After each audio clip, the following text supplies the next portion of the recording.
మహేశ్వరంలో ఎన్ని గజాల స్థలం కొంటే ఏపీ అమరావతిలో అన్ని గజాల స్థలం ఫ్రీ. టీఆర్ఎస్ నుంచి బీఆర్ఎస్కి వచ్చారు. ఇప్పుడు తెలంగాణ వాదాన్ని వదిలివేశారనేటువంటి విమర్శను మీరు మీ పార్టీ ఎదుర్కొంటుంది. అది ఒక భావదారిద్ర్యమైన విమర్శ. ఆ రాజకీయ నాయకులకి విశ్లేషణ చేయటం చేతగాక తెలంగాణ భారతదేశంలో అంతర్భాగం కాదా? కేటీఆర్ చెప్పినా కూడా మీ ఫోకస్ అంతా ఖమ్మం మీదే పెట్టారు అనేటువంటి ఒక ఆరోపణ. ఖమ్మాన్ని ఎందుకు అభివృద్ధి చేయొద్దు? అదర్ వే రౌండ్ నేను క్వశ్చన్ వేస్తాను. ఖమ్మం జిల్లా రాజకీయాల్లో సొంత పార్టీలో ఉన్నటువంటి గ్రూపు రాజకీయాలని సర్ది చెప్పడంలో ఫెయిల్ అయ్యారనేటువంటి విమర్శను ఎదుర్కొన్నారు. మాకు హోమోజినిటీ లేదు, మేమంతా హెట్రోజీనియస్ కమ్యూనిటీ. పొంగులేటి శ్రీనన్న అంటే ఒక బ్రాండ్ అనేటువంటి కీలకమైన వ్యాఖ్యలు చేశారు ఆయన అంతగా చెలరేగిపోవడం గల కారణం ఏంటి? దానికి ముందు మీ ఇద్దరికి ఏదైనా వ్యక్తిగత వైరం ఏమన్నా జరిగింది? మధ్య సభలో ఆయన చేసిన కామెంట్స్ ఏవైతే ఉన్నాయో నేనేం పెద్దగా నా సొంత బ్రాండింగ్ కోసం నేను ప్రయత్నం చేయలేను. నేను నాయకుడు కేసీఆర్కే ఉండాలని కోరుకుంటాను. పొంగులేటి శ్రీనివాస్ రెడ్డిని కలుపుకొని పొమ్మని కేటీఆర్ మీకు ప్రత్యేకంగా చెప్పారు.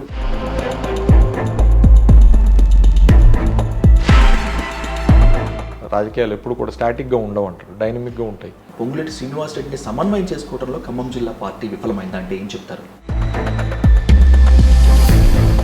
నీ పాత్ర నువ్వు పోషించాలని చెప్పి కేసీఆర్ గారు అంటారు. ద్వితీయ శ్రేణి నాయకత్వాన్ని మీరు ఎక్కడా ఎదగనివ్వలేదు. బీసీలు లేకపోతే మైనారిటీలు పదవులు ఇస్తే ఈ ఆర్గ్యుమెంట్ తీసుకొస్తారు. అదే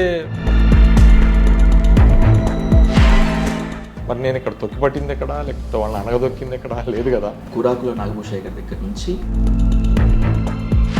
వీళ్ళకి మీరు పదవులు ఇవ్వడం ద్వారా మీకు పేరు వచ్చింది తక్కువ, మీరు ఎదుర్కొన్న విమర్శలు ఎక్కువ అంటే ఒప్పుకుంటారా? కమ్మ సామాజిక వర్గం నేతలు ఎందుకని మిగతా వారిని ఓన్ చేసుకున్నంతగా మిమ్మల్ని ఎందుకు ఓన్ చేసుకోవట్లేదు? అంటే 2 సార్లు నేను పోటీ చేసింది రాజకీయాలు బాగా వంటబట్టి లేదు.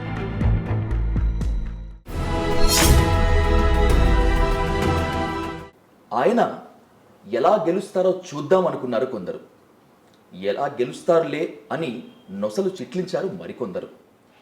గెలవటం మాత్రమే కాదు, విమర్శకులు విశ్లేషకుల నోళ్లు మోయించారు ఆయనే ఖమ్మం శాసనసభ్యులు, తెలంగాణ యువ మంత్రి పువ్వాడ అజయ్ కుమార్. అజయ్ గారు నమస్తే, వెల్కమ్ టు వైట్ డ్రీమ్స్.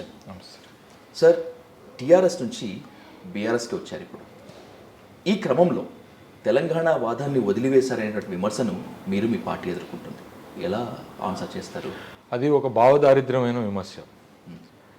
పార్టీలు కొన్ని పత్తాలు లేకుండా పోతున్న వాళ్ళు ఆ రాజకీయ నాయకులకి విశ్లేషణ చేయటం చేతగాక తెలంగాణను వదిలేసినాం, తెలంగాణ భారతదేశంలో అంతర్భాగం కాదా? లేదా ఇప్పటి వరకు ఈ తెలంగాణలో ఉన్న తెలంగాణ వాదం మేము చేపట్టినప్పుడు మేము తీసుకున్న బాధ్యతని మేము ఎక్కడైనా విస్మరించామా? మేం కాదా తెలంగాణ రాష్ట్రానికి కొట్లాడి, సార్ కాదా సావు నోట్లో తలకాయ పెట్టి తెలంగాణ రాష్ట్రాన్ని సాధించింది? ఎవరైతే ఈ భావదారిద్ర్య మాటలు మాట్లాడుతూ ఉన్నారో, విమర్శలు చేస్తూ ఉన్నారో, చాదగానే విమర్శలు చేస్తూ ఉన్నారో, వాళ్ళు ఎవరైనా సరే తెలంగాణ రాష్ట్రం కోసం అని చెప్పి ఇసువంతనన్నా సరే పోరాటం చేసిన వాళ్ళు ఉన్నారా? ఎక్కడుండే తెలంగాణ రాష్ట్రం కోసం కేసీఆర్ తన ప్రాణాన్ని పణంగా పెట్టిన సమయంలో ఈ రకమైన చిల్లర విమర్శలు చేసే నాయకులు వాళ్ళ అడ్రస్ ఎక్కడ? అందుకని ఇవాళ టీఆర్ఎస్ బీఆర్ఎస్గా ఆవిర్భవించింది అని అంటే దాన్ని ఒక జాతీయ స్థాయిలో మా పార్టీని విస్తరించుకోవాలని చెప్పి తెలంగాణ రాష్ట్రంలో సాధించిన విజయాలని భారతదేశ వ్యాప్తంగా కూడా అమలు చేయాలనే ఉద్దేశంతో ఒక రాజకీయ నాయకుడు జాతీయ స్థాయికి బయలుదేరితే కొంతమంది గుండెలు గుబేలు అంటూ ఉన్నాయి. ఆ సోకాల్డ్ జాతీయ పార్టీలు, బీజేపీ కాంగ్రెస్ పార్టీలు చేసే విమర్శలే మీరు చెప్పిన విమర్శలు. ఏది తెలంగాణను మర్చిపోయాం, తెలంగాణ ఎసెన్స్ పోతుంది, లేకపోతే ఇంకోటి పోతుంది అని చెప్పి వాళ్ళ భయం వల్ల ఏంటంటే ఏదైతే 2001లో కేసీఆర్ గారు మొదలుపెట్టిన ప్రయాణం ఉందో ఇది భారతదేశం వైపు వస్తే ఈ జాతీయ పార్టీలకు పుట్టగతి ఉండదు. కేసీఆర్ రేపు భారతదేశంలో జాతీయ స్థాయి నాయకుడిగా ఎదిగితే మాకు పుట్టగతులు ఉండవనే భయంతో మాట్లాడే భావదారిద్ర్య మాటలు మాత్రమే మీరు చేసిన ఈ వ్యాఖ్యలు. ఈ ప్రశ్న నేను చాలామందిని మధ్యకాలంలో చాలామందిని అడిగాను సార్, కానీ మీ అంత స్ట్రైట్గా క్లియర్ కట్గా చెప్పలేదు. ఇది పొగడ్త కాదు, నిజంగానే హార్ట్ఫుల్గా ఉన్నటువంటి ప్రశంస. ఇంత చిన్న వయసులో మీకు ఇంత భాషపై పట్టు మాత్రమే కాదు, రాజకీయాలపై పట్టు ఎలా సాధ్యమైంది అసలు మీకు? నేను వచ్చింది ఒక రాజకీయ కుటుంబం నుంచి వచ్చాను. నేను మా నాన్నగారు దాదాపు 60 సంవత్సరాలు ఈ జిల్లాలో లేదా రాష్ట్రంలో రాజకీయాలు నేర్పిన వాళ్ళు, ప్రజలు ప్రజా సమస్యలు పీడితాడితే ప్రజానీకం కోసం ఉద్యమాలు చేసిన వ్యక్తి. కాబట్టి రాజకీయం అనేది కేవలం అదొక ఎక్వైర్ చేసుకునే క్వాలిటీగా కూడా ఉండదు. ఒక్కోసారి అది ఇన్హెరెంట్గా కూడా రావాల్సి వస్తుంది. జెనెటికల్ కూడా కొంత ఉంటుందని చెప్పి నా భావన. బహుశా మా నాన్నగారికి ఉన్న గుణం ఏదైతే ఉన్నదో అది మాట్లాడగలగాలి, విశ్లేషణ చేయగలగాలి, రాజకీయంగా నిరూపించుకోవాలి అనే ఒక పట్టుదల ఏదైతే ఉన్నదో అది బహుశా నేను అనుకోవటం మా తండ్రి గారి నుంచి సంక్రమించిందని చెప్పి అనుకుంటా ఉన్నా. దాని తర్వాత నన్ను ఈ రకంగా మౌల్డ్ చేసింది మాత్రం కేసీఆర్ గారు. ఎందుకంటే నా తండ్రి తర్వాత తండ్రి లాంటి ఆయన అతి పిన్న వయసులోనే నాకు ఇన్ని పెద్ద బాధ్యతలు అప్పచెప్పి ఒక మౌల్డింగ్ ఆఫ్ ఏ పొలిటీషియన్గా నన్ను మలుస్తూ ఉన్నది. కాబట్టి కొంత వారి దగ్గర నుంచి కూడా ఎక్కువ శాతం నేను నేర్చుకుంటానికి అవకాశం లభించింది. మీ నాన్నగారి గురించి చెప్పాల్సి వస్తే పువ్వాడ నాగేశ్వరరావు గారు అనటం కన్నా కూడా కాకలు తీరిన కమ్యూనిస్ట్ యోధులనే పరిచయం చేస్తారు. అంత కామ్రేడ్లుగా ఉన్నటువంటి ఆయన వారసత్వాన్ని కంటిన్యూ చేస్తున్న రాజయ్య గారు మీరు. మరి అట్లాంటప్పుడు ఎర్ర జెండానే పట్టాలి కదా, ఒక బుజ్జువ పార్టీ జెండా పట్టారేంటి? అంటే ఒకటి మనం ఆలోచన చేయాల్సింది ఏంటంటే ఎర్ర జెండాలు తప్పులేదు, కమ్యూనిజంలో తప్పులేదు. కమ్యూనిజం అజరామరం. అయితే ఇప్పుడున్న పరిస్థితుల్లో దేశంలో లేదా రాష్ట్రంలో ప్రజలకి మేలు చేయాలి, ప్రజలకు సేవ చేయాలి, లేదా ప్రజలకి ఏదైనా గుణాత్మకంగా నిర్మాణాత్మకంగా పనిచేసి పెట్టాలి అని అంటే మనం ప్రభుత్వంలో ఉండాలి కంపల్సరీగా. కమ్యూనిస్ట్ పార్టీలకి పెద్ద యావ ఉండదు. సో నాకున్న ప్రధానమైన ఎజెండా నా ఖమ్మాన్ని బాగు చేసుకోవాలని. నేనేదో విప్లవం తీసుకురావాలనో లేదా విప్లవ భావజాలంతో దేశవ్యాప్తంగా రాష్ట్ర వ్యాప్తంగా రాజకీయ నాయకుడిగా ఏదైనా పరిణామ క్రమంలో ఉద్భవించాలని నేను అనుకోలే. నేను రాజకీయాలు ఆలోచించిన రోజున నాకున్న నా టార్గెట్ నా ఖమ్మం. సో ఆ ఖమ్మాన్ని ఒక అభివృద్ధికి గుమ్మంగా తయారు చేయాలనే ఒక లక్ష్యంతోనే నేను వచ్చా. సో బహుశా నేను అనుకోవటం ఆ లక్ష్యం నేను ఈ రకమైన పాత్ తీసుకున్నా కాబట్టి, దారి తీసుకున్నా కాబట్టి ఇవాళ అది లక్ష్యం నెరవేరిందని చెప్పి నేను అనుకుంటా ఉన్నాను. మా బ్రదరు నాకన్నా ముందు ఆయన కమ్యూనిస్ట్ పార్టీలోనే ఉండే, మా నాన్నగారి ఫుడ్ స్టెప్స్లోనే ఉండే, నేను కూడా స్టూడెంట్ ఆర్గనైజేషన్లో పనిచేసా, సిపిఐ పార్టీ సింపథైజర్ కూడా ఉన్నా. కానీ ఒక లక్ష్యాన్ని నిర్దేశించుకున్నప్పుడు దారులు వేరైతాయి. కానీ ఎక్కడా కూడా ఆ సూత్రం ఏదైతే ఉన్నదో అది ప్రోపూర్ అనేది అది ఎప్పుడు కూడా మేము విస్మరించలే. నాన్నగారు కమ్యూనిస్ట్ పార్టీలో ఉన్నా లేదా నేను ఈ పార్టీలో ఉన్నా కూడా మేము ఎప్పుడు పేదల పక్షపాతిగానే ఉంటాం, పేదల పక్షపాతిగానే ఉన్నాము. ఖమ్మం వేదికను చేసుకొని బీఆర్ఎస్ తన విధి విధానాలు ప్రకటించాలనుకుంది. దేశ రాజకీయాల్లో తానేంటో నిరూపించుకోవాలనే ప్రయత్నం ఖమ్మం వేదికగా చేసింది. ఈ ప్రయత్నంలో మీ ఒత్తిడి ఏదైనా ఉందా? ఖమ్మం నుంచే పెట్టాలనేటువంటి ఒత్తిడి ఏదైనా ఉందా, లేదంటే కనుక ఇంకేదైనా ఉందా? అసలు ఖమ్మాన్ని ఎందుకు ఎంచుకోవాల్సి వస్తుంది? కేసీఆర్ని ఎవరు ఒత్తిడి చేయలేరు. ఒక్కటే అర్థం చేసుకోవాలి, కేసీఆర్ గారికి ఉన్న ఆలోచన దృక్పథం చాలా పెద్దది. ఇవాళ టీఆర్ఎస్ పార్టీ బీఆర్ఎస్ పార్టీగా ఆవిర్భవించిన తర్వాత ఒక గొప్ప బహిరంగ సభ జరగాల్సిన ఆవశ్యకత ఉండింది. అది వేదిక ఎక్కడనేది గతంలో చర్చ జరిగినా అది కొంత పార్టీ అనౌన్స్మెంట్ ఎలక్షన్ కమిషన్ నుంచి రావడం లేట్ అవ్వటం వల్ల మొదట ఢిల్లీలో చేయాలనుకున్నారు డిసెంబర్ 9వ తారీఖు నాడు. అది లేట్ అవ్వటం వల్ల అక్కడ చేయలేకపోయారు. దాని తర్వాత ఇప్పుడున్న పరిణామాల్లో డెఫినెట్గా ఖమ్మం అనేది ఒక చైతన్యవంతమైన గుమ్మం. అట్లనే ఇక్కడ ఒక సమర్థవంతమైన నాయకత్వం ఉంది. ఇక్కడ మేము చేయగలమని ఒక నమ్మకం, గట్టి నమ్మకం కూడా సారుకుంది. కాబట్టి నేను మంత్రిగా కానీ లేదా ఇక్కడ ఉన్న జిల్లా నాయకత్వం కానీ లేదా సమిష్టిగా మేమందరం కూడా ఎమ్మెల్యేలు అందరం ప్రజాప్రతినిధులను జన సమీకరణాలు చేయగలం లేదా ఏర్పాట్లు చేయగలం. షార్ట్ డ్యూరేషన్లో within a span of just 7-8 days మేము ఈ కార్యక్రమం అంతా చేయగలిగాం. అది మా మీద ఉన్న నమ్మకం ఒకటి. రెండోది, సరే ఖమ్మం కూడా బార్డర్ డిస్ట్రిక్ట్, అటు ఆంధ్రప్రదేశ్కి ఇటు ఛత్తీస్గఢ్కి కూడా బార్డర్ డిస్ట్రిక్ట్గా ఉన్నది. ప్లస్ ఇక్కడ బుద్ధిజీవులు ఎక్కువ. ఖమ్మం జిల్లాలో లౌకికవాద ప్రజాతంత్ర శక్తులు ఎక్కువ ఉన్నాయి, వామపక్ష భావజాలం ఉన్న ప్రజలు ఎక్కువ ఉన్నారు. కాబట్టి మతతత్వ ఛాందసవాద శక్తులకి ఫండమెంటలిస్టులకి వ్యతిరేకంగా ఉన్న జిల్లా ప్రజానీకం ఇది. కాబట్టి ఇక్కడైతే బాగుంటుంది అనేది సార్ ఉద్దేశం కావచ్చు. దాంతోపాటుగా ఈ కలెక్టరేట్ నిర్మాణం జరిగి అద్భుతంగా అభివృద్ధి జరిగింది. ఒక రోల్ మోడల్గా ఇవాళ ఖమ్మం Tier 2 సిటీస్లో హైదరాబాద్ తర్వాత ఉండటం, ఆ అభివృద్ధి అంతా కూడా ఆ వచ్చిన అతిథులకు కళ్ళ కట్టినట్టుగా కనపడటం, ఇదంతా కూడా కలిసి వచ్చిన వాతావరణం, సిచ్యువేషనల్ అడ్వాంటేజ్ ఖమ్మంకి వచ్చింది. ఫస్ట్ టైం డైరెక్ట్ పాలిటిక్స్లో మీరు కంటెస్ట్ చేసినప్పుడు సార్ మీరు గెలవటం కష్టం అన్నారు, ఎలా గెలుస్తాడో చూద్దామన్నారు, రకరకాల విమర్శలు ఇవంతా కూడా. But you managed well. Poll మేనేజ్మెంట్లో నేను దిట్ట అని నిరూపించుకున్నారు. సెకండ్ టైం కూడా అదే ప్రపంచాన్ని కొనసాగించారు. How can be possible? ఏంటి ఆ వ్యూహం, ఏంటి ఆ స్ట్రాటజీ ఏంటి, కాస్త చెప్పండి. అంటే ముందు అసలు ప్రజల్లో గుండెల్లో లేకుండా, ప్రజల మనసు గెలవకుండా కేవలం పోల్ మేనేజ్మెంట్ చేసి విజయాలు సాధించడం అనేది సాధ్యం కాని విషయం. ఒకవేళ అదే కనుక సాధ్యమైతే పోల్ మేనేజ్మెంట్ చేసే అనేక సంస్థలు వాళ్ళే ప్రజాప్రతినిధులు కావచ్చు. కానీ ఎందుకు కారు అంటే అర్థం ఏంటంటే, ఇక్కడ ఎన్నికలు ఉన్నప్పుడు ఎన్నికల నిర్వహణ సక్రమం చేసుకోవటం అనేది రాజకీయ నాయకుడికి ఉండాల్సిన లక్షణం, గుణము. అయితే ప్రజలు మనకు ఫేవరబుల్గా ఉన్నారా లేదా అనేది ముఖ్యం. ప్రజలు మనకు ఫేవరబుల్గా ఉంటే వాళ్ళని పోలింగ్ స్టేషన్కి తీసుకొచ్చేది పోలింగ్ ప్రక్రియ తప్పితే, అదర్వైజ్ ప్రజలు మనకు ఫేవరబుల్గా లేనప్పుడు నువ్వు వాళ్ళని పోలింగ్ స్టేషన్లకు కూడా తీసుకురాలేము. సో నేను 2014లో నేను ఫస్ట్ టైం పోటీ చేసినప్పుడు కూడా ఇలాంటి అనేక చర్చలు జరిగినా, లేదా గెలుస్తాడన్నా గెలవడన్నా నేను లక్ష్యాన్ని నెరవేర్చుకోవడం కోసం అని చెప్పి ఆ రోజున పనిచేసుకుంటే వెళ్ళా. ఆ తర్వాత ఒక 5 సంవత్సరాలు, నేను 4.5 సంవత్సరాలు ఎమ్మెల్యేగా పనిచేసిన పనితీరు ప్రజలకు నచ్చింది. ఆ పనితీరు ప్రజలకు నచ్చడం వల్ల నేను పనిచేశా కాబట్టి, నేను వాళ్ళకి దగ్గరగా ఉన్నా కాబట్టి, వాళ్ళు నన్ను దగ్గరగా చూశారు కాబట్టి రెండోసారి మళ్ళీ గెలిపించారు. అప్పుడు 4 పార్టీలు కూటమి కట్టినా, అనేక పార్టీలు నాకు వ్యతిరేకంగా పనిచేసినా కూడా ఇక్కడ ప్రజలు కూటమి కట్టారు.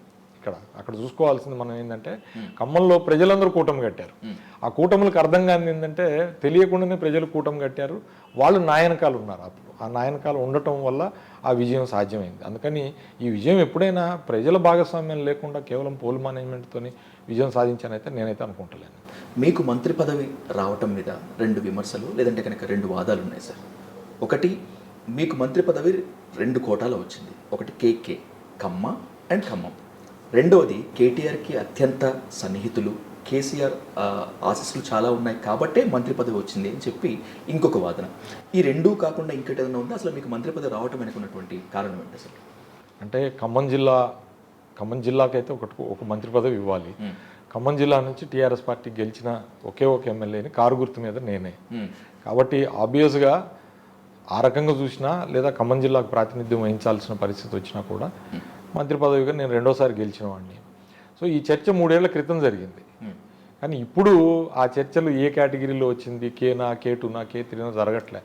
నేను ఇచ్చిన మంత్రి పదవిని నేను సమర్థవంతంగా నిర్వర్తించాననే ఒక పరిపూర్ణమైన మరి అండర్స్టాండింగో లేకపోతే నమ్మకం కేసీఆర్ గారికి, నేను కేటీఆర్ గారికి కలిగించగలిగిన. సరే, మీరు అన్నట్టుగా మొదటిసారి పోటీ చేసినప్పుడు ఈయన ఎమ్మెల్యే గెలుస్తాడా లేకపోతే ఈయన ఎమ్మెల్యే ఏంటి అన్నవాళ్ళు రెండోసారి మంత్రి అయినప్పుడు కూడా అట్లనే భావన ఉండొచ్చు కాక, కానీ 3 సంవత్సరాలు 3 నెలల తర్వాత ఇప్పుడు అర్థమైంది కదా వాళ్ళకు కూడా. సో ఏమిటంటే, బేసిక్గా మనకు వచ్చిన అవకాశాన్ని ఏ రకంగా మనం దాన్ని అందిపుచ్చుకుంటాం, దాన్ని సద్వినియోగం చేసుకుంటాం అనే దాంట్లోనే ఉంటుంది.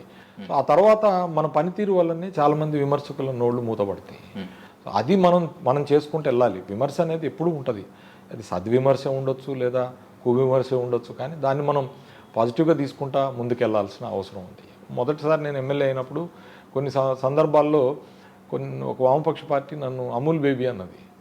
అమూల్ బేబీ నీకేం తెలియదు అన్నది. సో నేను దాన్ని పెద్దగా సీరియస్గా తీసుకోలే. సరే, ఓకే, వాళ్ళకి చూపించాల్సిన అవసరం ఉంది నా పనితీరు అని చెప్పి నేను పని చేసుకుంటూ వెళ్ళిన. ఇవాళ రెండోసారి నేను శాసనసభ్యుడు అయిన తర్వాత, మంత్రి అయిన తర్వాత నన్ను ఇప్పుడు అనలేరుగా అమూల్ బేబీ అని. సో ఆబ్వియస్గా నేను చేసిన అభివృద్ధి అనేది ఇక్కడ కళ్ళకు కట్టినట్టు కనపడింది కదా, సంక్షేమం అనేది కనపడింది కదా. కాబట్టి ఇవన్నీ ఉంటాయి రాజకీయాల్లో ఉన్నప్పుడు, విమర్శకు వెరవకూడదు ఒకటి. రెండోది, పదవులు అనేవి కూడా ఒకటి ఏంటంటే సిచ్యువేషనల్గా అప్పుడప్పుడు వస్తుంటాయి, అప్పుడప్పుడు రావు. దానికోసం బాధపడకూడదు. వచ్చినప్పుడు సంతోషపడి ఎగిరి గంతేయకూడదు, పోయినప్పుడు బాధపడకూడదు. పదవి అనేది ఎప్పుడు శాశ్వతం కాదు. మనం పదవితోనే రాలేదు, పదవితోనే పోము. ఆ వచ్చిన సమయం ఏదైతే ఉందో దాన్ని సద్వినియోగం చేసుకోవాలి. దానికోసం మళ్ళీ వెంపర్లాడకుండా ఉంటే ప్రశాంతంగా నిద్రపడద్దు అనేది నా భావన. మీరేంటి, మీ పనితీరు ఏంటి అనేటువంటిది ఖమ్మం అభివృద్ధిని చూస్తే అడిగితే చెప్తుంది, నో డౌట్ అబౌట్ ఇట్. కానీ ఇక్కడ ఒక విమర్శ ఉంది అజయ్ గారు. మీరు డెవలప్మెంట్పై ఫోకస్ మొత్తం కేవలం ఖమ్మం మీద మాత్రమే కాన్సన్ట్రేషన్ చేశారు, ఖమ్మం జిల్లా మీద పూర్తిగా చేయలేదు. కేటీఆర్ చెప్పినా కూడా మీ ఫోకస్ అంతా ఖమ్మం మీదే పెట్టారు అనేటువంటిది ఒక ఆరోపణ, నిజమేనా? ఇప్పుడు ఖమ్మం జిల్లా సమగ్ర అభివృద్ధిలో దేంట్లో వెనకబడింది? భద్రాద్రి కొత్తగూడెం జిల్లా, ఖమ్మం జిల్లా రెండింటికి మెడికల్ కాలేజ్ సాధించాం. అటు ఇటు సీతారామ ప్రాజెక్టు, ఉమ్మడి జిల్లాకు సంబంధించిన వరప్రదాయాన్ని, దాని మీద కూడా మేము దృష్టి సారించి దాని వెనకాలబడి పనిచేసుకుంటూనే ఉన్నాం. నేను ఖమ్మంలో ఉంటే ఖమ్మంలోనే ఉండను కదా, ఖమ్మం జిల్లాలో ఉంటే ఆ సుదూర ప్రాంతమైన భద్రాచలం నుంచి, దుమ్ముగూడెం నుంచి, చెర్ల నుంచి, అశ్వరావుపేట నుంచి ప్రతి నియోజకవర్గంలో పర్యటించి అక్కడ మా శాసనసభ్యులు తీసుకునే కార్యక్రమాలను బలోపేతం చేసుకుంటూ వస్తూ ఉన్నాను. కానీ ఒక్కటేంటంటే, తిరిగి నేను వచ్చేది ఖమ్మంకే వస్తాను. ఖమ్మంలో ఎక్కువ కనపడతాను. ఎందుకు కనపడతానంటే, ఖమ్మం నా నా నా నా పుట్టినిల్లు, ఇది నేను ఒక నియోజకవర్గంగా చూడనండి. నేను ఖమ్మాన్ని ఎందుకు అభివృద్ధి చేయొద్దు, అదర్ వే రౌండ్ నేను క్వశ్చన్ వేస్తాను. ఏంటంటే 70 సంవత్సరాల స్వతంత్రంలో మొట్టమొదటిసారి ఖమ్మానికి మంత్రి పదవి వచ్చింది. గతంలో ఎప్పుడు కూడా అధికార పక్షంలో ఉన్నప్పుడు ఎప్పుడు కూడా ఇక్కడ అధికారం కట్టబెట్టింది చాలా తక్కువ. కేసీఆర్ అనంతరెడ్డి గారు ఒకసారి ఉన్నారు, మంత్రి పదవి అయితే రాలేదు. కానీ ఎవరైతే మంత్రి పదవి వస్తే, గతంలో తుమ్మల నాగేశ్వరరావు మంత్రి పదవి వస్తే సత్తుపల్లి డెవలప్ అయింది, లేదా కొత్తగూడెం హనుమ గారు వస్తే హనుమ గారు అభివృద్ధి చేసుకున్నారు. శీలం సిద్ధారెడ్డి గారు మంత్రిగా ఉన్నప్పుడు మదర్ నియోజకవర్గం అభివృద్ధి చెందింది. అట్లనే పాలేరుకు వెళ్ళినప్పుడు పాలేరు అభివృద్ధి చెందుద్ది. అట్లా కొంత మేము ఉన్నప్పుడు నేను ఇంటకెళ్ళి రచ్చగెలవాల్సిన అవసరం ఉంది. దాంతోపాటుగా ఒక హెడ్ క్వార్టర్, ఉమ్మడి ఖమ్మం జిల్లా హెడ్ క్వార్టర్కి ఉండాల్సిన అర్హతలు గతంలో ఏ పాలకులు పట్టించుకోలేదు. సో మంత్రిగా నేను ఇక్కడ ఇప్పుడు చేయకపోతే ఇంకెప్పుడు చేయగలుగుతా? కాబట్టి ఆబ్వియస్గా నా కాన్సన్ట్రేషన్ ఎక్కువ నేను కాన్స్టిట్యున్సీ మీద పెట్టాను. అట్లనే ఇది అభివృద్ధి చేశాను. దీనికి ఆధారపడి మిగతా కాన్స్టిట్యున్సీస్ ఉంటాయి. నా ఖమ్మానికి ఆధారపడి పాలేరు, వైరా, మదిర, సత్తుపల్లి, ఇర్లందు ఇవన్నీ సెంట్రిక్గా ఉన్నాయి. వీటికి సంబంధించిన దారులు వైడెన్ చేయటం కానీ, లేకపోతే 4 లైన్ చేయటం కానీ, సెంట్రల్ లైటింగ్, సెంట్రల్ డివైడర్లు చేయటం నా ఒక్కడికే ఉపయోగపడుతుందా? ఖమ్మం ప్రజలకే ఉపయోగపడుతుందా? ఇది మొత్తం జిల్లాకు ఉపయోగపడటం లేదా?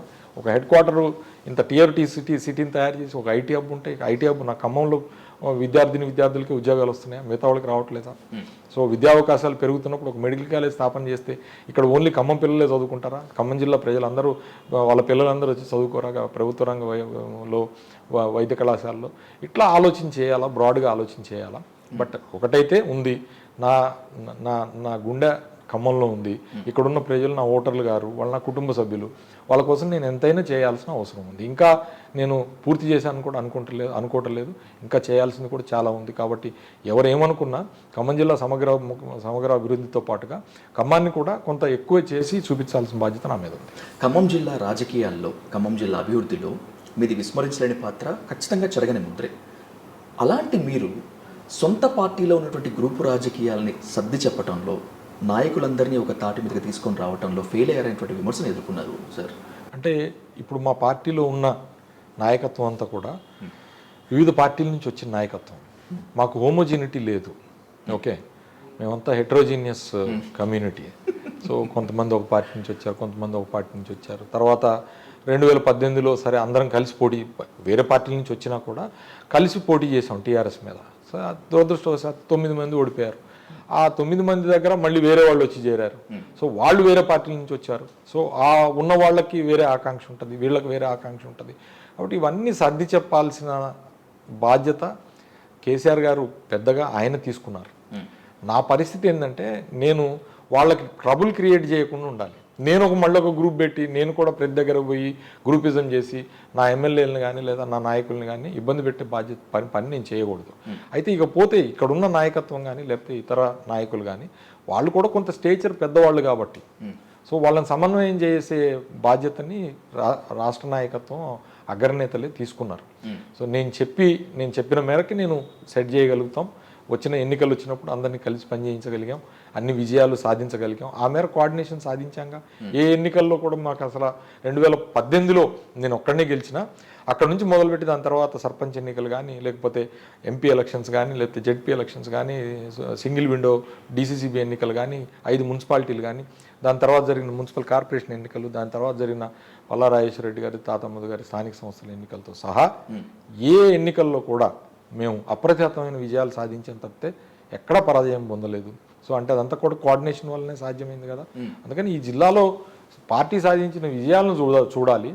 వ్యక్తిగతంగా వ్యక్తులుగా కొంత ఎక్కువ మంది వివిధ పార్టీల నుంచి ఇందులోకి వచ్చారు కాబట్టి వాళ్ళందరి ఇండివిజువల్ ఆకాంక్షలు అవన్నీ కూడా నెరవేర్చే బాధ్యత మా కేసీఆర్ గారికి ఉంటుంది. కాబట్టి అందులో నేను సఫలమైన అని చెప్పి పెద్దగా నేను ఫీల్ గాను. పొంగులేటి శ్రీనివాసరెడ్డి మీ పార్టీలోంచి వెళ్ళిపోవడానికో లేకపోతే వెళ్ళిపోయే పరిస్థితులు కల్పించడానికో పువ్వాడ అజయ్ కూడా ఒక బలమైన కారణం అంటే ఏంటి? రాజకీయాల్లో ఎవరి నిర్ణయాలు వాళ్ళు తీసుకుంటారు. ఒకళ్ళ వల్ల ఇంకోళ్ళు వెళ్ళరు, ఒకళ్ళ వల్ల ఇంకోళ్ళు రారు. ఈ పార్టీలోకి ఎవరు వచ్చినా లేదా ఈ పార్టీలోంచి ఎవరు వెళ్ళిపోయినా సరే వాళ్ళ సొంత నిర్ణయమే ఉంటుంది తప్పితే ఎవరి ప్రోద్బలం అనేది ఉండదు. రాజకీయాలు అనేది మనకి తీసుకునే నిర్ణయం. ప్రజాస్వామ్యంలో ప్రజలకు సేవ చేయడానికి మనం వచ్చాం. పార్టీ అనేది ఒక సాధనం. ఏ సాధనంలో నువ్వు ప్రయాణం చేయాలనేది it is your will and wish. గతంలో మరి వివిధ పార్టీల్లో పనిచేసిన వివిధ నాయకులు ఉన్నారు. వాళ్ళందరినీ మేమే తీసుకొచ్చామా లేదా వాళ్ళందరినీ మేమే పంపించామా? మేమే అందరినీ సాగనంపిన వాళ్ళం కాదు, లేదా మేము అందరినీ తీసుకొచ్చిన వాళ్ళం కూడా కాదు కదా.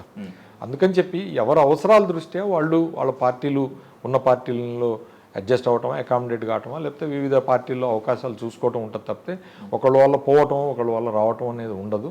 వ్యక్తులుగా నేను అసలు పట్టించుకున్నది. బట్ వారిని కూడా ఉండమని అకామిడేట్ చేయాలని చెప్పి ప్రయత్నం చేయటం జరిగింది. ఉంటారని భావిస్తా ఉన్నాను. మధిర సభ ఖచ్చితంగా ఒక మంట పెట్టింది అనుకోవాలి. ఆ సభలో పొంగులేటి శ్రీనన్న అంటే ఒక బ్రాండ్ అనేటువంటి కీలకమైన వ్యాఖ్యలు చేశారు ఆయన. ఆ తర్వాత మీరు ప్రసంగం అనేటువంటిది చాలా రిజర్వ్డ్గా చేశారు. అసలు మధిర సభలో ఆయన అంతగా చెలరేగిపోవడం గల కారణం ఏంటి? దానికి ముందు మీ ఇద్దరికి ఏదైనా వ్యక్తిగత వైరం ఏమైనా జరిగింది? ఎప్పుడూ లేదు, ఎవరితో వ్యక్తిగత వైరాలు ఉండవు.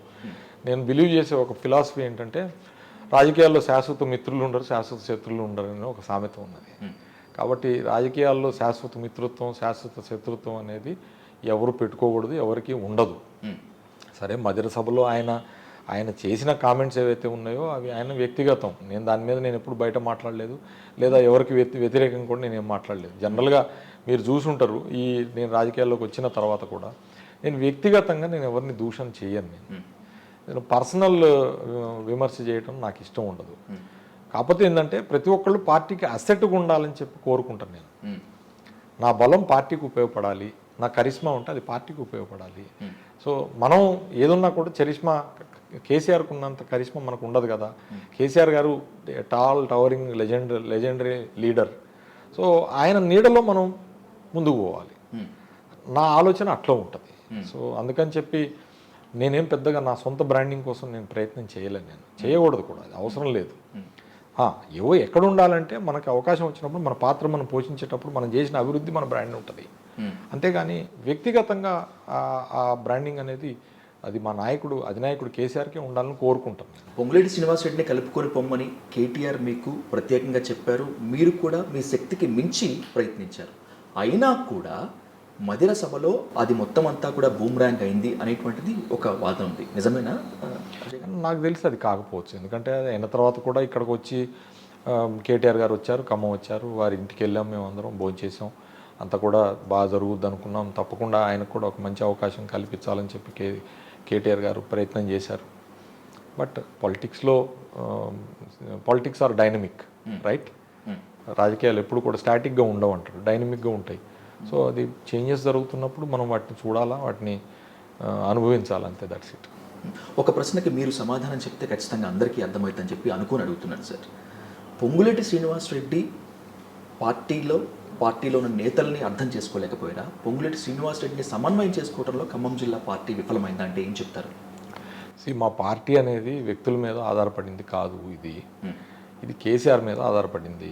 ఓకే, కాబట్టి ఇక్కడ ఎవరిని అర్థం చేసుకున్నారు, లేకపోతే ఎవరిని సమన్వయం చేసుకున్నారు అనేది చరిత్ర చెప్తుంది. డెఫినెట్గా ఎవరికైనా సరే ఒక పాత్ర ఇచ్చినప్పుడు ఆ పాత్రను పోషించాల్సిన బాధ్యత ఆ వ్యక్తి మీద ఉంటుంది. కొంచెం సంయమనంతో ఉండాలి, కొంచెం సహనం ఉండాలి. అందున టీఆర్ఎస్ పార్టీ ముఖ్యంగా చెప్తా ఉన్నా, 2014 తర్వాతనేగా మేము అందరం వచ్చింది ఇందులో మేమేమన్నా త్యాగాలు చేసిన వాళ్ళమా, లేకపోతే జైలుకి వెళ్ళినామా, దెబ్బలు తిన్నామా, లేకపోతే ఇంకోట లేదు కదా. అనేక మంది ఉద్యమాలు చేసిన సమయంలో త్యాగాలు చేసిన వాళ్ళు చాలామంది ఉన్నారు. వాళ్ళకి ఇంకా పదవులు ఏం రాలేదు. ఇంకా చాలామంది, కొంతమంది ఇంకా వెయిట్ చేస్తూ ఉన్నారు. మన పరిస్థితి వాళ్ళకన్నా మెరుగ్గుంది కదా. మనం ఆ రకంగా ఎందుకు ఆలోచించకూడదు అని చెప్పి నేను కోరుకుంటూ ఉంటాను. అందుకని అవకాశం వచ్చిన తర్వాత ఇంకోళ్ళకి అవకాశం వస్తుంది. కేసీఆర్ గారు కూడా అదే అంటారు, సంయమనంతో ఉండాలా, అవకాశం వచ్చే వరకు సంయమనంతో ఉండాలి, తొందరపడకూడదు. ఏదో ఒక రోజు సమయం వస్తుంది, అప్పుడు అవకాశం వస్తుంది. నీ అవకాశం వచ్చినప్పుడు అప్పుడు నీ పాత్ర నువ్వు పోషించాలని చెప్పి కేసీఆర్ గారు అంటారు. సో తుమ్మల దాదాపు తిరుగుబావుట ఎగరవేసేందుకు ప్రయత్నించారు, సైలెంట్ అయ్యారు, మళ్ళీ ఫామ్లోకి వచ్చారు. But Ponguleti is different. కానీ పొంగులేటి ఎఫెక్ట్ ఖమ్మం జిల్లా పార్టీ పైన భారీగానే పడినట్లు కనిపిస్తోంది అజయ్ గారు. చాలామంది ఒప్పుకోవట్లేదు, కానీ బట్ గ్రౌండ్ లెవెల్లో కాస్త డ్యామేజ్ అయ్యేటట్లుగానే ఉంది. అందుకే ట్రబుల్ షూటర్గా ఉన్నటువంటి హరీష్ రావు గారు వచ్చారు, మీరు కూడా దూకుడు పెంచి తిరుగుతున్నారు. ఎలా భర్తీ చేస్తారు ఈ నష్టాన్ని రాబోయేటువంటి ఎన్నికల్లో రోజుల్లో? మా పార్టీకి ఏ నష్టం జరగలేదు. మా సభనే చూపిస్తుంది. ఇవాళ క్షేత్రస్థాయిలో కార్యకర్తలు, లీడర్లు ఎంత ఉత్సాహంతో పనిచేస్తూ ఉన్నారు. అందుకని మళ్ళీ చెప్తా ఉన్నాను నేను, మా పార్టీ వ్యక్తుల మీద ఆధారపడదు. ఇది పువ్వాడ అజయ్ కుమారా, లేకపోతే XYZ, వాళ్ళ వల్ల పార్టీ ఉండటం పార్టీ పోవటం ఉండదు అట్లా. ఇది కేసీఆర్ గారి కరిష్మా మీద, కేసీఆర్ గారి పనితీరు మీద, ఆయన యొక్క ఎఫిషియన్సీ మీద ఆధారపడి పార్టీ ఉంటుంది తప్పితే వ్యక్తులుగా ఉండదు. కాబట్టి వ్యక్తులు అనేది అక్కడి వరకే మనకు కనపడతారు యాక్చువల్గా. సో ఒకవేళ నిజంగానే కనుక ఎవరి వల్లనన్నా సరే మాకు కొంతమేర నష్టం జరిగినా సరే దాన్ని పూడ్చుకుంటాం, పెద్ద విషయం కాదు మాకు, పూడ్చుకుంటాం అది. కానీ మా పార్టీ ఇప్పటికే బలమైన నాయకత్వంతో ఖమ్మం జిల్లాలో ముందుకు పోతా ఉన్నది బీఆర్ఎస్ పార్టీ. రేపు జరిగే సభ కూడా డెఫినెట్గా దానికి ఉదాహరణగా నిలవబోతూ ఉంది. అందుకని చెప్పి మేమంత పెద్దగా ఏదో నష్టాలు జరిగిపోతున్నాయి కాబట్టి దానికి ఏదో మనం ఏదో వర్రీ అవ్వాలి, మీకున్నంత ఉద్వేగం మాకు లేదు. పొంగులేటి శ్రీనివాస్ రెడ్డి ఎఫెక్ట్ ఎవరికి పడినా పడకపోయినా ఖచ్చితంగా మీకు పడుతుంది అనేటువంటిది విశ్లేషకుల వాదన. ఎందుకంటే you are representing Khammam sir. రేపు పొంగులేటి శ్రీనివాస్ రెడ్డి కూడా ఖమ్మం నుంచే కంటెస్ట్ చేస్తారు, అప్పుడు మీ గెలుపు అంత సునాయాసం కాదు అనేటువంటి వాదన ఉంది. కానీ మిమ్మల్ని చూస్తుంటే మాత్రం ఒక ధీమా మాత్రం కరెక్ట్గా కనిపిస్తోంది. ఏంటి మీ ధీమా గల కారణం ఏంటి? ప్రజాస్వామ్యంలో ఎవరైనా ఎక్కడి నుంచైనా పోటీ చేయొచ్చు. ఓకే, మన ప్రత్యర్థులను మనం ఎంచుకోలేం కదా. ఎలక్షన్లో పోటీల్లో మన ప్రత్యర్థులను మనం ఎంచుకోగలుగుతామా? లేదు. కాబట్టి ప్రజాస్వామ్యంలో ఎవరైనా పోటీ చేయొచ్చు. పోటీ చేసినప్పుడు ఆ పోటీ చేసిన పోటీలో మనం ఆ ఎన్నికల్లో గెలవడం కోసం ప్రజల యొక్క ఆశీర్వాదం కావాలి. ఎవరు వస్తే కష్టం, ఎవరు వస్తే నష్టం, లేకపోతే ఇవన్నీ ఆలోచించుకుంటే రాజకీయాల్లో ఉంటే రాజకీయాల్లో ఉండలేము మనం. అట్లనే 2014లో లేకపోతే 2018లో కూడా ఆయన వస్తే కష్టం, ఈయన వస్తే నష్టం అన్నారు. ఇది జరిగింది ఏంటి? ప్రజలు ఏం చేశారు? అది మన ప్రజల స్వీయ అనుభవంలో ఉంది.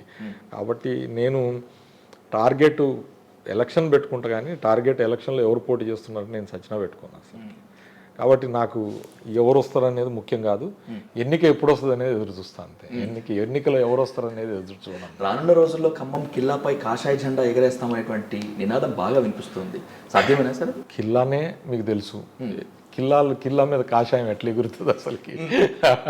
అందున మీకు అర్థం కాని ఇంకొక విషయం ఏంటంటే ఆ కిల్లా చుట్టుపక్కల ఉన్నదంతా కమ్యూనిజం ఉంది. ఓకే, సో ఆ చుట్టుపక్కల భావజాలం అంతా కూడా ఒక లెఫ్ట్ ఓరియంటెడ్ భావజాలం ఉంది. ఈ జిల్లాలో బేసిక్గా ప్రాథమికంగా అసలు లేనిది ఏంటంటే ఫండమెంటలిజం మతతత్వం లేదు ఇక్కడ ప్రజలకి. చాలా గొప్ప సంయమనం పాటించిన జిల్లా ఈ జిల్లా. బాబ్రీ మసీదును కూల్చివేసిన సమయంలో కూడా ఇక్కడ హిందూ ముస్లింలు ఐక్యంగా ఉన్నారు. ఎక్కడ ఒక్కళ్ళు రోడ్డు మీదకి రాలేదు. ఎటువంటి ఇన్సిడెంట్స్ హైదరాబాద్లో పెద్ద మత కళాలు జరిగిన రోజులు కూడా ఇక్కడ ఆ హిందూ ముస్లిం బాయ్ అనేది ఉండేది. ఆ వాతావరణం మా నాన్నగారు లాంటి వాళ్ళు పెద్దలు అనేక మంది అట్లా మెయింటైన్ చేసుకుంటూ వచ్చారు.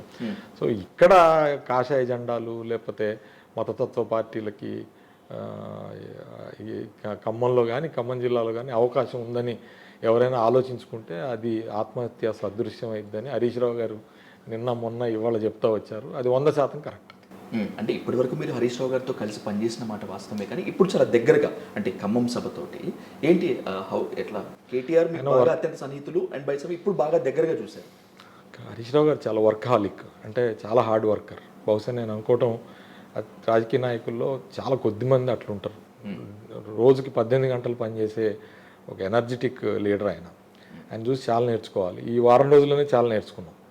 ఈ వారం రోజుల్లోనే మేము ఇంకా ఎంత ఎదగాలి, ఎంత మారాలి, మనం ఎంత బాధ్యతగా ఉండాలి అనేది హరీష్ రావు గారిని చూసి చాలా ఇన్స్పైర్ అయిన ఒక హార్డ్ వర్కింగ్ లీడర్ ఆయన. గ్రాస్ రూట్ లెవెల్లో ఉంటారు, సంయమనంతో ఉంటారు.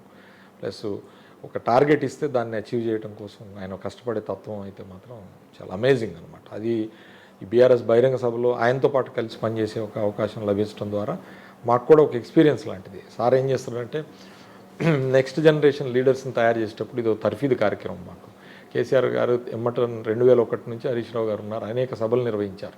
ఉద్యమ సమయంలో కూడా ఆయన అనేక సభలు నిర్వహించారు, పెద్ద పెద్ద సభలు, గర్జనలు, సింహ గర్జనలు, లేకపోతే తెలంగాణ గర్జనలు, మన కరీంనగర్ సభలు, వరంగల్ సభలు, కొన్ని లక్షలు 14, 15 లక్షలు, 20 లక్షలతో సభలు నిర్వహించారు. సో వారికి అపారమైన అనుభవం ఉందన్నమాట. సో వారితో పాటుగా మేము ఇప్పుడు అసోసియేట్ అయ్యి ఈ సభ నిర్వహిస్తున్న సమయంలో నెక్స్ట్ టైం మేము ఇండివిజువల్గా చేయడానికి కూడా మాకు ట్రైనింగ్ ఇస్తున్న కార్యక్రమం లాగా అనిపిస్తుంది మాకు. కేసీఆర్ కేటీఆర్కు మీరు అత్యంత సన్నిహితులా లేకపోతే బినామీయా? అంటే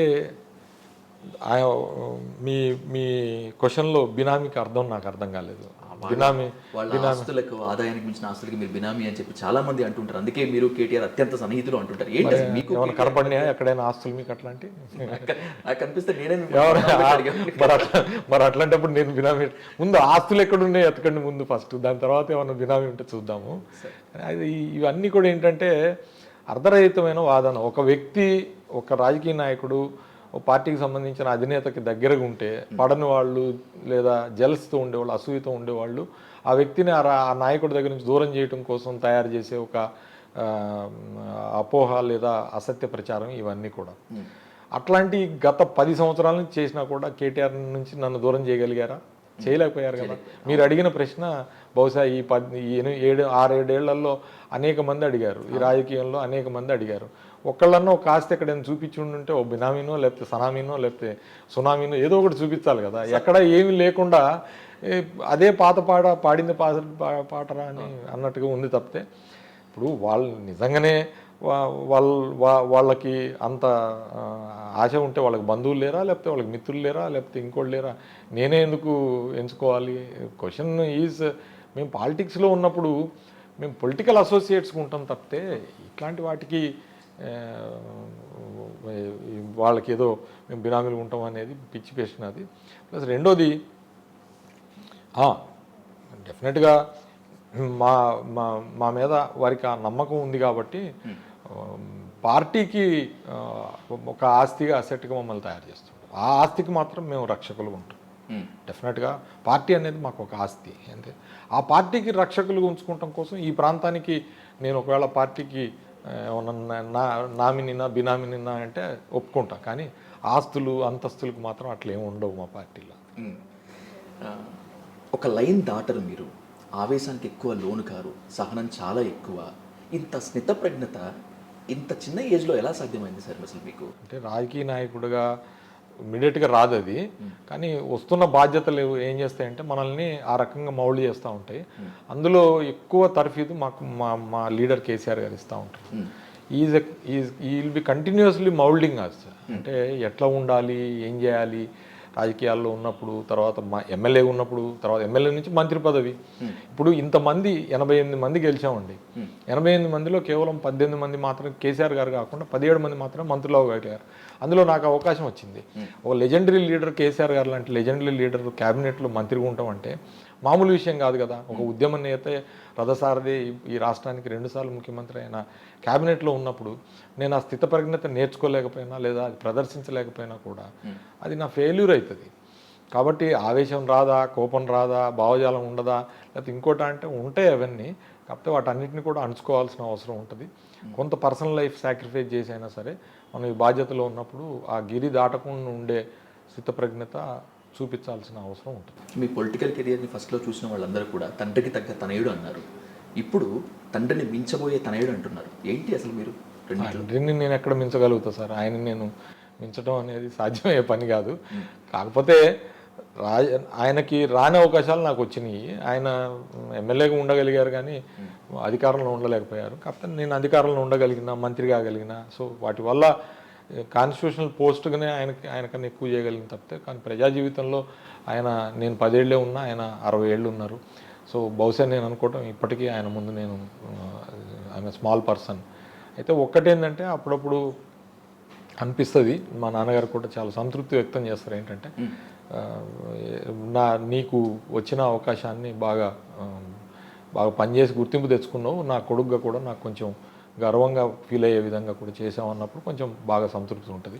అందుకనే ఈ బీఆర్ఎస్ బహిరంగ సభలో కూడా మా నాన్నగారిని ప్రత్యేకమైన ఆహ్వానితులుగా కేసీఆర్ గారు పిలిచి ఒకే వేదిక మీద నేను మంత్రిగా మా పార్టీ వేదిక మీద మా మిత్రపక్షంగా సిపిఐ నాయకులు, జాతీయ నాయకులు, రాష్ట్ర నాయకులు, హిస్టారికల్ ఈవెంట్, అందులో మా నాన్నగారు కూడా ఆ వేదిక మీద ఉండటం అనేది గొప్ప ఇదిగా భావిస్తూ ఉన్నా. It's a great experience.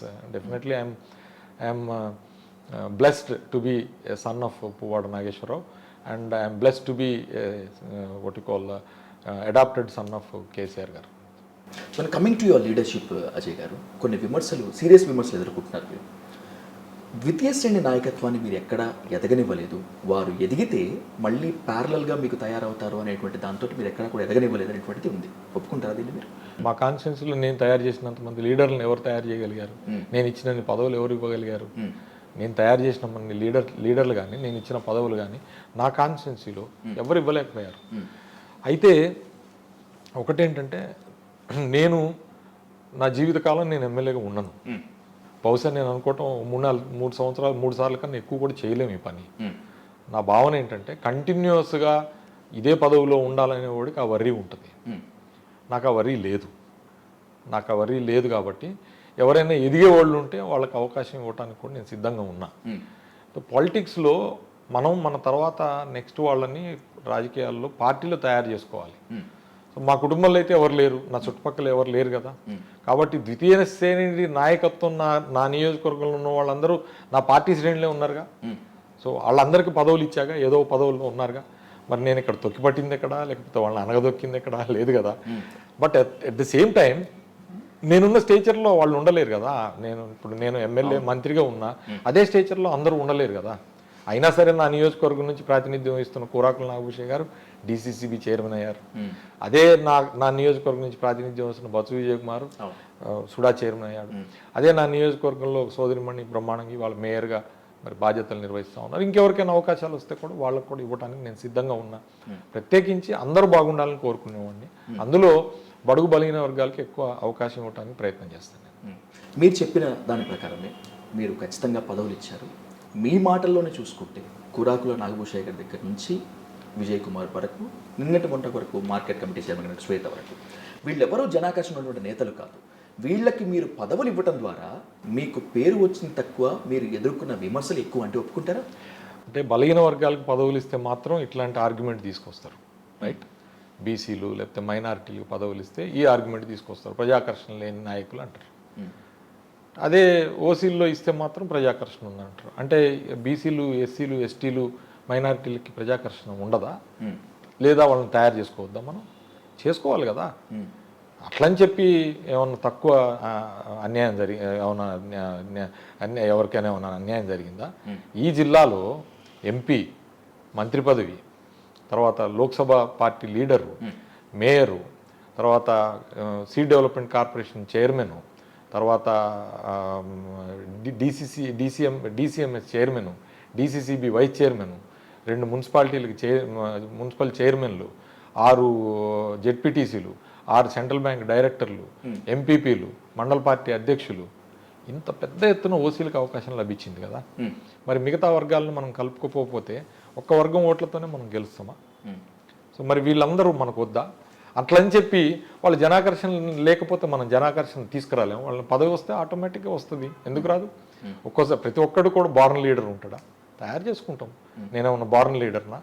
ఇవాళ నన్ను మీరు లీడర్గా చూస్తూ ఉన్నారంటే నాకు అవకాశం ముఖ్యమంత్రి గారు మంత్రి పదవి ఇవ్వటం వల్లే వచ్చింది కదా.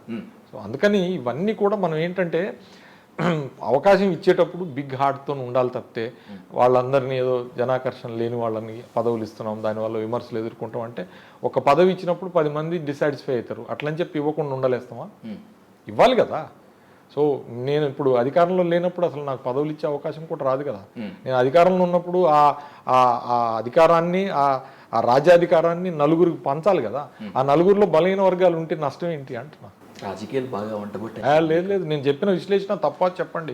ఈ జిల్లాలో వచ్చిన పదవులు, ఓసీలకు వచ్చిన పదవులు నేను చెప్పిన దాంట్లో మీరు కాంట్రిబ్యూట్ చేయండి, అప్పుడు నేను ఒప్పుకుంటాను.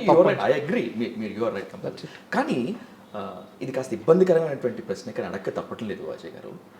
మీ సామాజిక వర్గం నేతలు, కమ్మ సామాజిక వర్గం నేతలు ఎందుకని మిగతా వారిని ఓన్ చేసుకున్నంతగా మిమ్మల్ని ఎందుకు ఓన్ చేసుకోవట్లేదు? అంటే 2 సార్లు నేను పోటీ చేసింది తెలుగుదేశం పార్టీ మీద పోటీ చేశా కాబట్టి ఆ సమయంలో తెలుగుదేశం పార్టీ బ్రాండ్గా ఉన్న కమ్మ సామాజిక వర్గం డెఫినెట్గా తెలుగుదేశం పార్టీకి పనిచేసింది.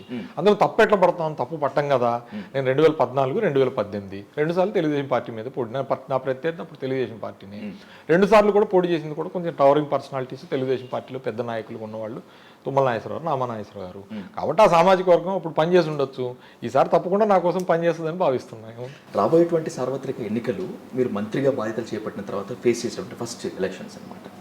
ఏంటి ఏం రెడీ చేశారు సార్? టార్గెట్స్ ఏంటి, వ్యూహాలు ఏంటి రాబోయేటువంటి ఎలక్షన్స్లో? మా ఖమ్మం జిల్లా మొత్తానికి సంబంధించి సరుకు సామాగ్రి శస్త్రాలు అన్నీ కూడా రేపు సభ డయాస్ మీదగానే తయారవుతున్నాయి. సార్ మా ఒక్కొక్కరికి ఒక్కొక్క ఖడ్గం లేకపోతే బాణం లేకపోతే తుపాకీ అక్కడి నుంచే ఇవ్వబోతా ఉన్నారు. డెఫినెట్గా మా లక్ష్యం ఏంటంటే కేసీఆర్ గారు హ్యాట్రిక్ సీఎం కావాలా, అందులో మా ఖమ్మం జిల్లా పాత్ర పోషించాలి. నేను గొప్పగా చెప్పాలని లేదా 10కి 10 గెలుస్తామని ఎచ్చులు చెప్పను, కానీ బట్ మెజారిటీ సీట్స్ ఈసారి ఖమ్మం జిల్లా నుంచి టీఆర్ఎస్ పార్టీ గెలిచి ఆ ప్రభుత్వం ఏర్పాటు చేసే దాంట్లో మేము కాళ్ళు ఎగరేసుకొని ఉండాలనేది నా యొక్క కోరిక. దానికోసం అని చెప్పి పనిచేయాలని కోరుకుంటున్నాను. మొన్నటి వరకు ఖమ్మం జిల్లాని క్లీన్ స్వీప్ చేస్తామన్నటువంటి టీఆర్ఎస్ నేతలు, ముఖ్యంగా మీరు ఇప్పుడు 10కి 10 కొట్టలేములే అనేటువంటి ఒక డైలమాలో పడిపోయినట్టున్నారు. ఏంటి ఎఫెక్టివ్ గల కారణం? మేమేం అనలేదండి, 10కి 10 కొట్టలేమని అనలేము. నేనేమన్నా ఎగ్జాజరేటెడ్గా మాట్లాడొద్దు, మనము రియలిస్టిక్గా మాట్లాడదాము. 10కి 10 కొట్టగలిగితే కొడదాము, కానీ మా లక్ష్యం ఏంటంటే మెజారిటీ సీట్లు ఇక్కడ నుంచి గెలిచి ఇవ్వాలి. ఈసారి కేసీఆర్ గారు 3వ ముఖ్యమంత్రిగా అవ్వటం ఖాయం, బీఆర్ఎస్ ప్రభుత్వం రావటం కూడా ఖాయమే. అందులో ఎవ్వరికి ఎటువంటి డౌట్లు లేవండి. మీరు రాష్ట్ర ప్రజలు కాదు కదా, ప్రతిపక్ష పార్టీలు కూడా they are all convinced. Okay, ఏదైనా హైప్ తీసుకొచ్చి లేని పార్టీలను మొలకెత్తిద్దామని చెప్పి ప్రయత్నం చేసేవాళ్ళు కూడా వాళ్ళకి పరిపూర్ణంగా తెలుసు. వాళ్ళు గుండె మీద చేసుకొని ఆలోచించుకుంటే మళ్ళీ వచ్చేది కేసీఆర్ అనేది తెలుసు. అందుకని కేసీఆర్ హ్యాట్రిక్ సీఎం అయ్యే దాంట్లో మా పాత్ర, ఖమ్మం జిల్లా పాత్ర ఉండాలని కోరుకుంటున్నాను. అందుకని ప్రజలందరికీ విజ్ఞప్తి చేస్తూ ఉన్నా, విఘ్నులారా 2 సార్లు మీరు అవకాశం, ఆయన ప్రభుత్వం ఏర్పాటు చేసినా, ఆయన మన ఖమ్మం జిల్లాకి ఇన్ని వరాలు ఇచ్చినా, ఇన్ని 100,000 కోట్ల రూపాయలు ఖమ్మం జిల్లాకు పారించినా మనం దాన్ని ప్రతిస్పందించలేదు. ఈసారి కరెక్ట్గా ప్రతిస్పందించి జనరల్ ఎలక్షన్లో అద్భుతంగా బీఆర్ఎస్కి ఎక్కువ సీట్లు ఇవ్వండి, తద్వారా కేసీఆర్ గారు మన మీద ఇంకా ఎక్కువ ప్రేమ పెంచుకోవడానికి అవకాశం ఉంటుందని చెప్పడం. అది 10కి 10 గెలిస్తే తప్పేం లేదు, గెలవడానికి కూడా ప్రయత్నం చేస్తాం. ఎందుకంటే నాకు అనిపించేది ఏంటంటే, ఎప్పుడైనా సరే గతంలో కూడా చూసాం, మా నాన్నగారు రాజకీయాలు చేసినప్పుడు చూసాం, టీడీపీ సిపిఐ సిపిఎం పోటీ చేసినప్పుడు క్లీన్ స్వీప్ ఉండేది, కాంగ్రెస్ సిపిఐ సిపిఎం పోటీ చేసినప్పుడు క్లీన్ స్వీప్ ఉంది. ఈసారి టీఆర్ఎస్ సిపిఐ సిపిఎం పోటీ చేస్తున్నాం, మేము కూడా క్లీన్ స్వీప్ చేస్తామని చెప్పి అనిపిస్తుంది.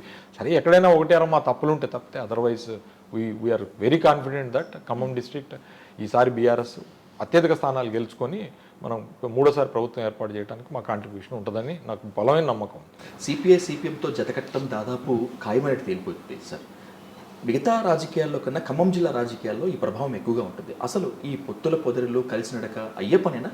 డెఫినెట్గా నడవాల్సిన ఆవశ్యకత ఉంది. ఇప్పుడు వాళ్ళు మమ్మల్ని నడిపించేలాగా ఉన్నారు ఇప్పుడు చూడబోతే. ఎందుకంటే వాళ్ళకి చాలా ప్రతిష్టాత్మకం ఉంది. మనం మునుగోడు చూసాం, మునుగోడులో ఎంత ప్రతిష్టాత్మకంగా పనిచేశారు సిపిఐ సిపిఎం కంటే. అంటే ముందు నుంచి బీజేపీకి వ్యతిరేకంగా, బీజేపీ భావజాలానికి లేదా మద్దతు పార్టీలకు వ్యతిరేకంగా కమ్యూనిస్టులు ముందు నుంచి కూడా ఉన్నారుగా.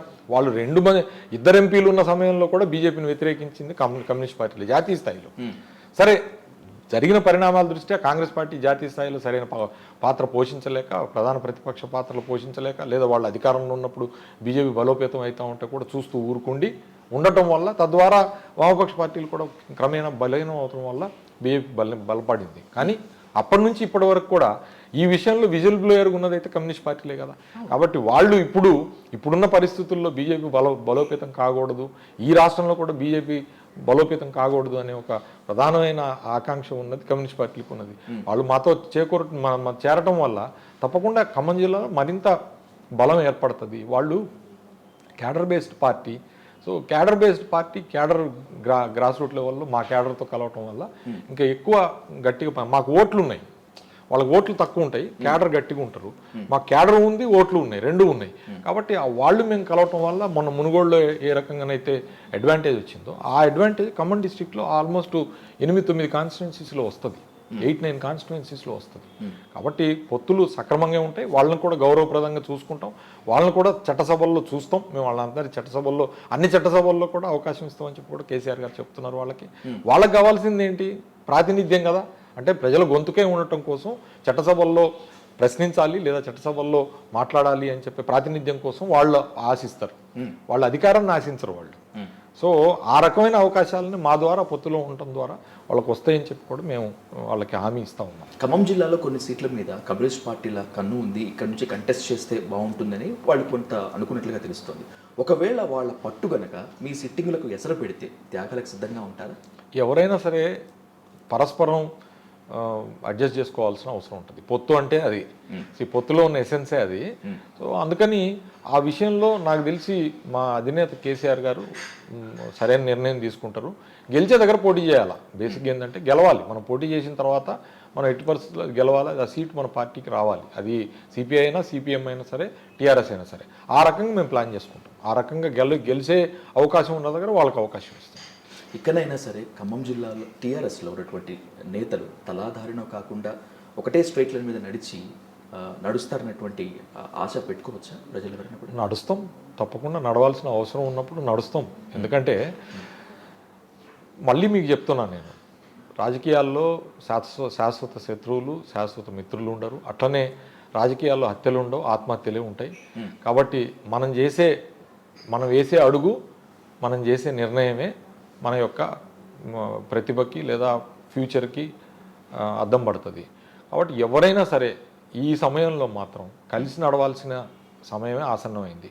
పొలిటికల్ పార్టీసే కలిసి నడవడానికి వచ్చినప్పుడు వ్యక్తులుగా మేము కలిసి నడవకపోతే ఇంకా మేము ఈ అవకాశాన్ని ఎప్పుడు చేజిక్కించుకుంటాం? అందుకని డెఫినెట్గా నాయకులందరికీ నా విజ్ఞప్తి, నేను ఉదాహరణగా నిలబడి అందరినీ కూడా కలుపుకొని తీసుకుపోయి ముందుకు తీసుకొని పోతాం. ఒక్కోసారి ఒక్కోళ్ళకి ఒక్కో పదవి వస్తుంది, ఇంకో పదవి ఇంకోళ్ళకి వస్తుంది. అందరూ ఎమ్మెల్యేలం కాలేము. స్పెసిఫిక్గా ఖమ్మం జిల్లాకు ప్రాబ్లం ఏంటంటే 10 నియోజకవర్గాల్లో 3 జనరల్, 7 రిజర్వ్డ్. సో నాయకత్వం ఎక్కువ ఓసీలో ఉంది, బీసీలో ఉన్నారు. వాళ్ళందరికీ అవకాశాలు రావాలి కోరుకుంటే ఆకాంక్ష పెంచుకుంటారు. అట్లాంటి వాళ్ళని సాటిస్ఫై చేయాలి. వేరే పదవులు కూడా ఇచ్చే విధంగా చేయాలి. ఇంకేదన్నా వస్తే ఎమ్మెల్సీనో రాజ్యసభలో వచ్చినప్పుడు ఏర్పాటు చేస్తూ ఉన్నారు. ఇవాళ వద్దిరాజు రవిచంద్ర గారు ఉన్నారు. ఆయనకి మన రాజ్యసభ సీట్ వచ్చింది కదా, ఒక మున్నూరు కాపు బీసీ వ్యక్తికి ఇచ్చారు కదా. అట్లా వచ్చినప్పుడు అట్లాంటి అవకాశాలు ఇచ్చుకుంటూ అందరిని అడ్జస్ట్ చేసుకుంటూ పోవాలనేది నా భావన. సో దట్ అందరు సాటిస్ఫై అవుతారు. వెరసి ఖమ్మం జిల్లాని బీఆర్ఎస్కి కంచుకోటగా చేయాలనేది నా లక్ష్యం. ఎంత కాదనుకున్నా ఖమ్మం జిల్లా రాజకీయాలపైన ఆంధ్ర ప్రాంత ప్రభావం ఉంటుంది, కొంత డిసైడింగ్ ఫ్యాక్టర్గా కూడా ఉంటుంది. బీఆర్ఎస్ దీనికి దోహదపడుతుంది అంటారా? అంటే ఆంధ్ర ప్రాంత ఇప్పుడు ఇక మేము బీఆర్ఎస్ జాతీయ పార్టీ అయినాం కాబట్టి ఆంధ్ర, ఒరిస్సా, కర్ణాటక, మహారాష్ట్ర అన్ని రాష్ట్రాలకు మేము విస్తరిస్తాం. డెఫినెట్గా ఇక్కడున్న ప్రజలు కూడా, అక్కడున్న వాళ్ళు కూడా, ఇక్కడున్న వాళ్ళు కూడా ఎప్పుడు కూడా వేరుగా చూడలేదు మనల్ని. సరే, కొంత పక్క రాష్ట్రంలో ఉన్న వాతావరణం ఏదైతే పొలిటికల్ వాతావరణం ఉంది, ఆ కుల పెచ్చ ఎక్కువైపోయింది. దానివల్ల కొంత అప్పుడప్పుడు ఇక్కడ ఎవరన్నా కొంతమంది దానికోసం అని చెప్పి చెల్లిస్తూ ఉండొచ్చు. కానీ దానికి ఇక్కడ ఓటు వేయలేరు కదా, అక్కడికి వెళ్ళి ఓటు వేయాలి. అక్కడ ఓటు ఉండదు. ఇక్కడేమో వేరే రాజకీయ పరిస్థితులు ఉంటాయి, వేరే రాజకీయ పార్టీలు ఉంటాయి. కాబట్టి వాళ్ళకి నేను కోరుకునేది ఏంటంటే, మనం ఉన్న రాష్ట్రంలో మనం విజ్ఞతను ఉపయోగించి ఇక్కడ రాజకీయ పరిస్థితులను అర్థం చేసుకోవాలా. ఇక్కడ ఉండి అక్కడ వాళ్ళని వంట పట్టించుకోకూడదనేది నా ప్రార్థన. రానున్న కాలంలో మీ ఆశయం నెరవేరాలని, అలాగే ప్రజల కళలు కూడా సాకారం చేస్తారని కోరుకుంటూ ఇంత టైట్ షెడ్యూల్లో మాకు కేటాయించినందుకు thanks for your nice interview Ajay garu. Thank you so much. Thank you very much. Thank you.